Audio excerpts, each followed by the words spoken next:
자, 여러분 안녕하십니까? 여러분 맨큐의 경제학 챕터 1장 경제학의 10대 기본 원리 응용 연습 문제 5번 문제를 같이 풀어보도록 하겠습니다. 자, 문제를 같이 보시면 문제가 기네요. 여러분들이 경영하는 회사가 신제품을 개발하려고 하네요. 신제품을 개발하는데 지금까지 500만 달러를 투자했대요. 근데 최근에 영업부에서 보고를 하는데 야, 지금 회장님, 사장님 경쟁 제품이 출시됐습니다.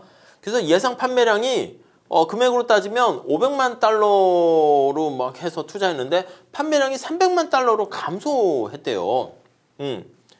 자, 그래서 100만 달러만 더 투자하게 되면 신제품이 완료된다 이거야. 근데 여러분들은 신제품 개발을 계속해야 되는가? 아니면 그만두는 게 나을 것인가? 이게 이제 현실에서 굉장히 많이 이렇게 우리가 이제 직면하는 문제 중에 하나인데요. 내가 지금까지 500만 달러를 투자했어. 지금까지 요거요. 근데 이거는 어떻게 되는 거냐면 이미 투자해서 어떻게 연구개발 관련한 요 신제품 관련한 요 개발 투자 비용 있잖아. 이거는 이미 투자하게 되면 건질 수가 없는 거를 주로 얘기하게 됩니다. 그걸 소위 매몰 비용이라고 얘기하는 거야. 내가 지금 여기까지 왔어요. 여기까지 왔는데 이렇게 된 상황이지. 근데 뭐 새로운 특히 뭐 의학 제품에서 뭐 백신 개발 이런 거 아니면 노트북이나 이런 거를 막 새로운 차를 개발을 한다라고 합시다. 이게 신제품을 지금 만들고 있는데 아직은 이제 막 개발 중에 있는 거야. 개발 중에 있어요. 개발 중. 개발하는 과정입니다.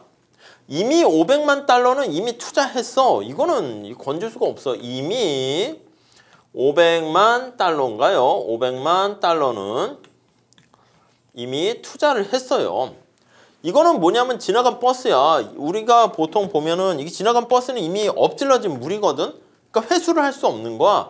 이미 투자했는데 여기 취지 자체는 이제 건질 수가 없는 그런 느낌으로 이제 출제를 한 거야. 그래서 회수가 불가능한 것이고 이 회수가 불가능한 이런 비용을 sunk cost다 이렇게 합니다. 매몰 비용이다. 이렇게 얘기를 합니다. 그래서 sunk 가라앉은 거죠. 이게 제가 쓸 때 조심해야 되는데 제 이름 할 때는 sunk 해서 전 이렇게 쓰거든요. 그래서 자꾸 이걸 쓰다 보면 자꾸 착각이 돼서 자, 아무튼 sunk 과거 분사적 cost 가라앉은 거야. 엎질러진 물이야. 그러니까 우리가 의사결정할 때 이게 지나간 버스야. 그러니까 우리 기본 강의 때 말씀드렸잖아. 내가 뷔페 식당에 가가지고 이미 뷔페 접시를 5접시 먹었어. 이미 그건 내 뱃속에 들어간 거지. 우리의 결정은 뭐다? 그 다음에 한 접시를 더 먹을까 말까? 그걸 고민하는 거야. 그러니까 지금 이 경영하는 이 회장 입장에서는 이미 여기 온 거야, 여기. 그래서 이제 고민을 하는 거죠. 계속 이 상황에서 계속 이렇게 할까? 아니면 더 이상 스톱 이렇게 할까? 지금 고민을 하는 겁니다. 여러분, 스톱을 하게 되면 어떻게 될까요? 스톱을 하게 되면 이제 고를 하려고 하면 여기다가 100만 달러를 더 투자를 해서 이렇게 해서 완공을 해야 돼. 근데 스톱을 하게 되면은 어떻게 돼? 들어가는 돈은 없잖아. 근데 이거 어떻게 돼? 이거 회수 불가능한 이 돈. 다 날아간 거지.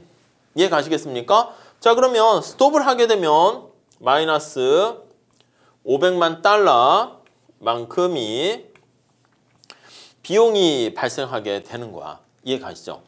근데 만약에 고를 해버리게 되면 이제 고민이 이제 빠지게 된 거야. 할까? 이렇게 되면 이게 완공을 해야 돼. 신제품을 지금 개발을 완료해야 되는데 고를 해버리면 돈을 또 더 여기다가 쏟아부어야 됩니다. 얼마?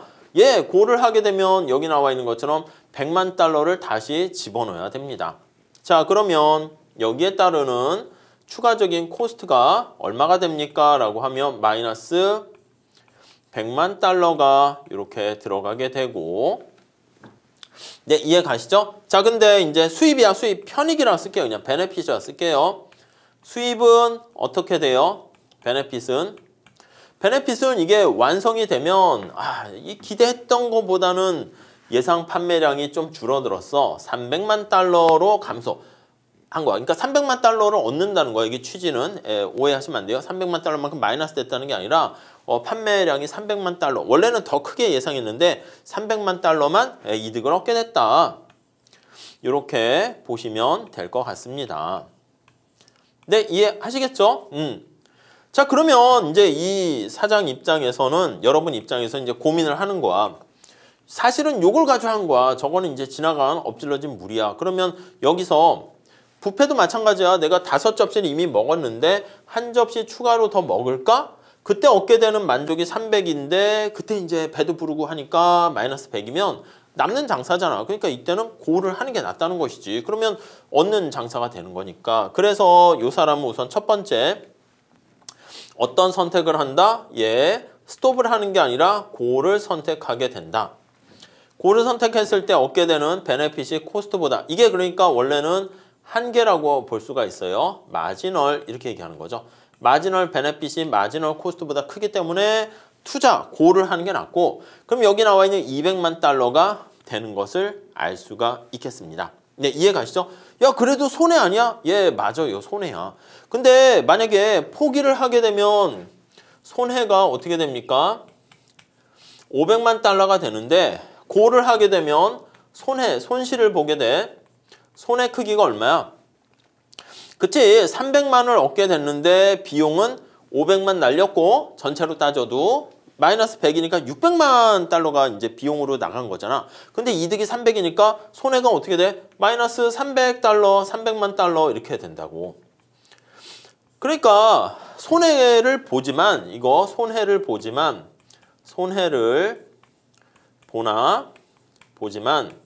근데 이 경우엔 손해 크기가 어떻게 됩니까? 그치, 스탑했을 때보다 손실의 크기를 최소화시킬 수 있어. 손해를 최소화시킬 수 있습니다. 이해 가세요? 그래서 우리 경제학자들이 개발해낸 방법이 이걸 전체적으로 이렇게 멀리서 이게 내 인생을 전체로 보는 게 아니라 그냥 이 상황에서 보는 거야. 내가 만약에 어떤 취업을 준비하고 있어. 무슨 뭐 공무원 시험이나 뭐 자격증 시험 준비를 하고 있어. 이미 내가 지난 시간 동안 3년이라는 시간을 쏟아붓다. 이건 다 끝나버린 거야 벌써. 물론 이제 현실에서 내공이 얼마 쌓이고 등등 이렇게 있는데 여기서 고민하는 거야. 1년 더 공부를 할까? 아니면 포기할까? 공부했을 때 얻게 되는 베네핏이 1년 더 공부했을 때 발생하는 코스트보다 크게 되면 1년 더 하는 것이고, 내가 이렇게 체력적으로 지치고 뭔가 뭐 코스트가 이제 더 큰 것 같아. 합격 가능성도 자꾸 공부하다 오래 하다 보면 또 매너리즘과 체력 등등등 이런 게 발생하니까 코스트가 점점 더 커져가지고 베네핏보다 코스트가 큰 것 같으면 거기서 스톱하는 거야. 그래서 우리가 언제 중단할 것인가? 제가 중단 규칙이라고 얘기하죠. 스톱하게 되는 그 상황, 중단 규칙. 이것도 한계 원리에 입각해서 우리가 선택을 해야 되는 겁니다. 이것도 마찬가지야. 내용이 조금 복잡하긴 한데 아무튼 야 이거 계속 고해도 손해잖아. 맞아. 근데 여기서 스톱해버리면 손해가 더 커져. 그러니까 이왕이면 눈물을 머금고 손해는 보고 손실을 보지만 그 손실의 크기를 줄일 수 있다라는 거. 그러니까 제가 수업 시간에 늘 얘기하는 게 뭐냐면, 내가 이제 수업을 경제원론 듣고 있어. 이제 중간고사를 망쳤어. 아유 어차피 망친 거 나 재수강 할 거니까 그냥 기말고사 대충 봐야지. 아니요, 그렇게 대충 볼까? 어차피 재수강 할 거니까. 그렇게 생각하는 거랑, 좋아, 중간고사는 망쳤지만 어차피 학점은 뭐 D나 뭐 F는 안 나오겠지만 C가 나올 것 같지만 열심히 기말고사 공부할까? 어떤 선택을 해야 될까요? 이미 망쳤으니까 포기? 안 돼. 그럼 그 다음에 재수강 할 때요, 하나도 안 무서운 재수강생이 된다니까? 그러니까 무슨 말씀이냐면, 가끔 물어봐요. 수강 신청할 때 학생들, 와, 이 수업은 말이야 재수강생들이 되게 많대. 학점 따기 힘들 거야. 아니 그렇게 얘기하면 알 수가 없는 거지. 어떤 재수강생들로 가득 찼느냐 이걸 봐야지.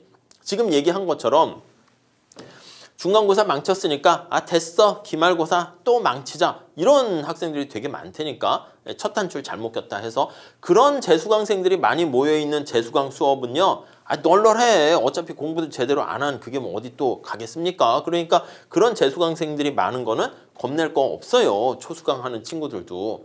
근데 만약에 지금 후자처럼 이미 중간고사 망쳤지만 그래 기말고사 열심히 해야지, 이런 재수강생들이 많이 몰려있으면 무섭다니까.